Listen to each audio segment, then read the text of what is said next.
Look, knowing when you can legally defend yourself, it's one of the most important things you'll ever learn. But getting it wrong, that can have consequences that will follow you for the rest of your life.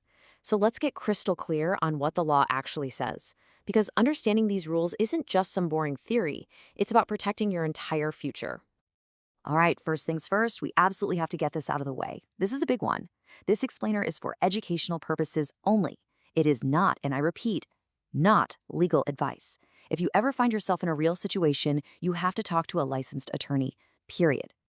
Okay, I want you to picture this. Someone is right up in your face, screaming. Your heart is pounding, adrenaline is just flooding your system.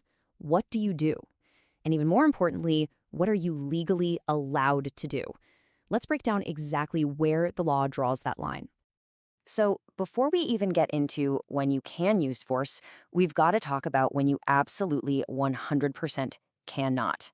These are the bright lines in the sand, the non-negotiable rules you just have to know. Yeah, the law is super clear on this. For starters, words are just words. No matter how nasty the insult, verbal trash talk does not give you a green light to get physical. Second, you can't use force to resist an arrest. And third, and this is huge, if you start the physical fight, you're the initial aggressor and you basically throw away your right to claim self-defense.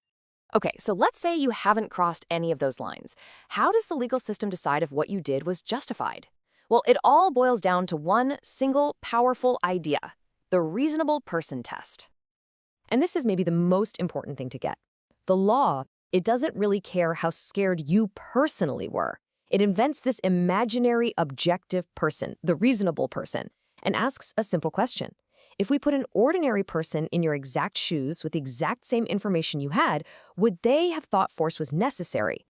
This is where your reality and the legal reality can just completely split apart. Your feeling, "I was absolutely terrified," gets put up against this cold, hard, objective standard. It's not about what you thought might happen. It's all about what the actual, provable facts of the situation would cause an ordinary person to believe. All right, pay close attention here because this is where things can go from bad to life-changing in a split second.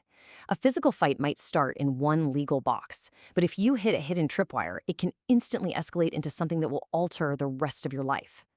So, most fights, legally, they start right here as what's called a misdemeanor assault.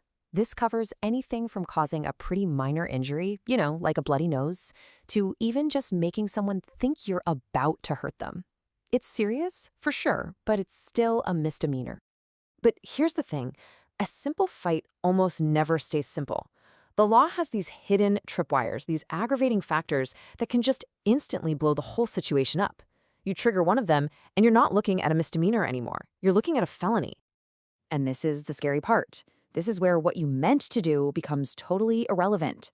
You might only intend to throw one punch. That's the misdemeanor act. But if that one punch accidentally causes a broken jaw, a fracture, you've hit the tripwire. The legal system doesn't care about your intent anymore. It only cares about the result. And that result is a Class 4 felony. So you see how it works. One moment, one single decision, and you're looking at two totally different futures. Let's really look at what happens when a self-defense claim works versus when it fails, and you're suddenly facing the consequences of a felony conviction. Just look at this. We're not talking about a gentle slope here. This is a cliff, a sentencing cliff. The absolute max for that misdemeanor is 6 months in a county jail. But that Class 4 felony we just talked about, the presumptive or the typical sentence is 2.5 years in state prison. The difference is absolutely massive. I mean, let this sink in for a second. In Arizona, even the lowest level felony, the least serious one, comes with a presumptive sentence of 1 year in state prison. That's the starting point. You go from a chance of months in a local jail to a guarantee of years in a state prison. And it's not over when you get out of prison. Not even close.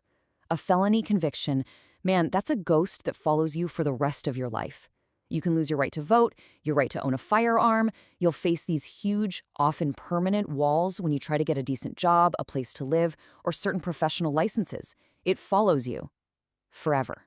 So, if you take away just one single thing from all of this, please let it be this. The law holds you responsible for the results of what you do, not what you intended to do. That accidental broken bone, that unintended serious injury, that is what you will be judged on. That is the massive risk you take in any physical confrontation. Which brings us all the way back to that reasonable person idea, right? Knowing everything we just talked about, knowing that one punch can lead to prison and a lifetime of closed doors, what is the truly reasonable choice when you're faced with a confrontation? Walking away might not feel good in the moment, but when you understand the risks, it might just be the smartest, most powerful move you can possibly make.